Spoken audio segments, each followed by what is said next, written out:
Gets nyo?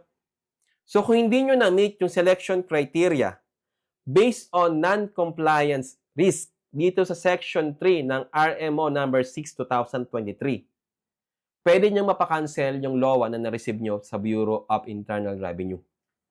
So anong gagawin nyo? Susulat kayo sa regional director na nag-issue ng letter of authority ninyo. Ngayon, ano ba i-request nyo? I-request nyo na ano po yung reason or basis ba't ako nabigyan ng letter of authority ng opisina ninyo? Isa-cite mo yung Revenue Memorandum Order Number 6, 2023 at yung provision ng Revenue Memorandum Number 44, 2010.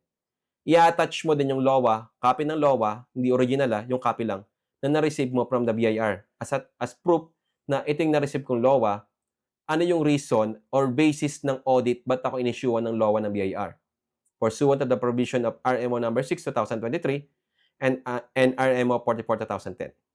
Ngayon, gumawa na po tayo ng format. So, hindi nyo na kailangan mag-isip pa kung ano ilalagay.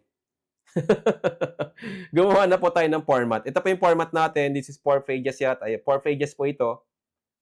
At nire-request po natin dito sa format, naka-address po yun sa regional director. I-edit nyo na lang po yan kung sino yung regional director o sino mismo yung nag-issue ng letter of authority nyo. At ang nire-request po natin dito, ano po yung reason or basis ng audit? Ba't ako na-issuean ng letter of authority? Yun ang nire-request natin kay regional director.